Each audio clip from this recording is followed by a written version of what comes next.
Hey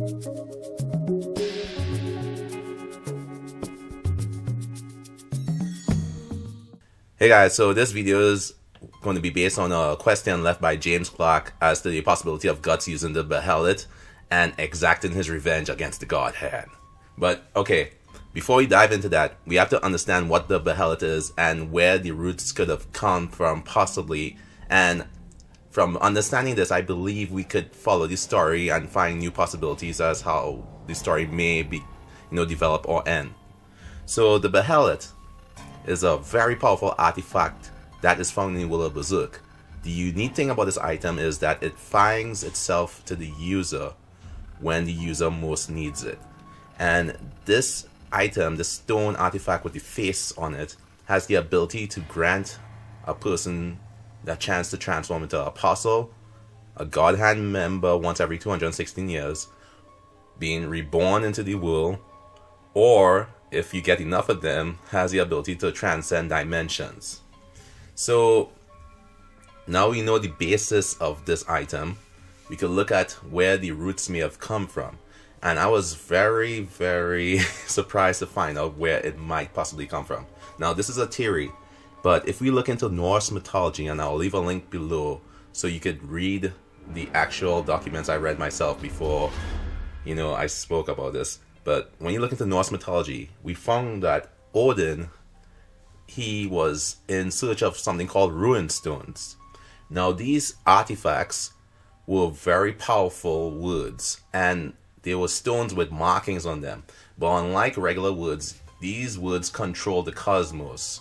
And this is all coming from this article, right? So in order for Odin to even see these stones, he had to do something critical. He himself had to hang himself from a tree, well, the Yggdrasil itself, and peer into the water below. And he also stabbed himself with a spear through his chest. And he had to remain in this type of agonizing state for 9 days and 9 nights. Only then was he able to see the stones in the water. And when he saw those stones, he gained crazy amount of knowledge and understanding for magic and all the different arts out there. Something that was stated in this article was that in order to gain the rune stones, Odin had to make a sacrifice upon himself. So it was found out that when Odin did this pretty much tribute to see the stones, a part of himself died and a part of himself lived. And what I mean by that is he had to teeter between life and death to see these stones. And when he gained the knowledge of these stones, he gained the knowledge, but he lost a part of himself on Yggdrasil.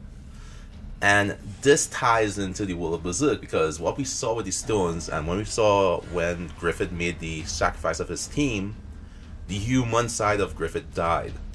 And we could confirm this because when we saw on the Hill of Swords, when Griffith first met Guts again, he was like, I just wanted to see you to see if I still felt anything, if I still felt any type of love or care for you, but I don't.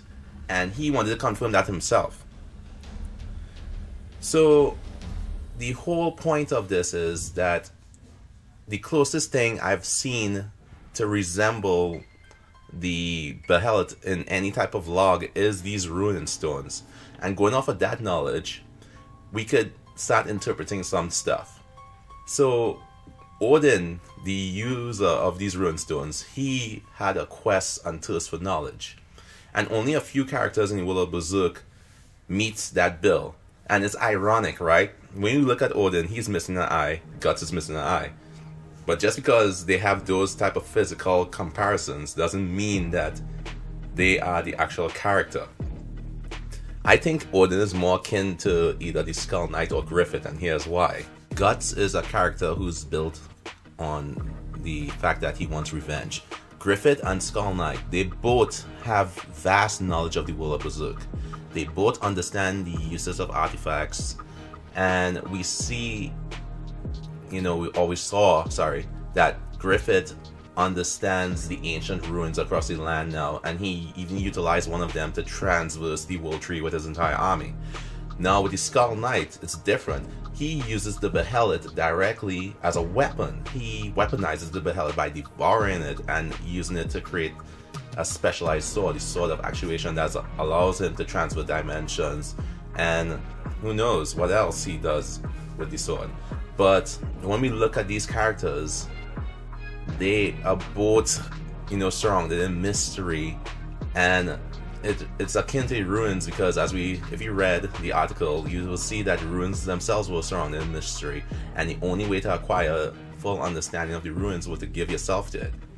The only character who doesn't want to do something like that is Guts, because Guts is all about humanity. Guts, he is the pinnacle of what humans should be, even when all hope is lost. And no matter what, he keeps moving forward. So I do not see Guts using the Beherit based on what his character stands for, unless, of course, it's to only utilize it in order to fight the God Hand directly. As far as the Beherit is concerned, to me, the Beherits are these artifacts that should never be or should never exist, and in order to utilize their full potential, people have to give away a piece of themselves or sacrifice something important like their humanity in order to gain full knowledge and understanding of them. But in doing so, they will cease to be human. Now, as far as any other person possibly using it, I see more Casca or Farnus using the Beherit than Guts. And this is because Casca's mind is still damaged, and we don't know to what extent. And right now, for all we know, Casca could be going screaming down the place insane and activate the Beherit that way because of all her repressed memories.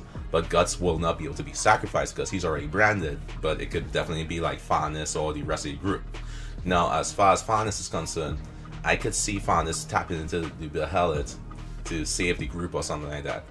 But that's here or there. I think we made a video on that already, so if you guys want to check it out, you could do that. But overall, to answer the question, I don't think Guts will use the Beherit because of what it stands for, and he's not thirsty for knowledge and power. Griffith, for sure. Skull Knight, yes, he's using them right now, and this also leads into the fact that Skull Knight, again, could be a bad guy because he is portraying himself as a good guy, but he's utilizing ancient artifacts and evil means to get the job done. And the thing is, he has not explained himself or anything yet. We have been reading this series for years now, and nothing is explained on the past of any of these characters. Oh my god. So anyways, you guys tell me what you think and comment below.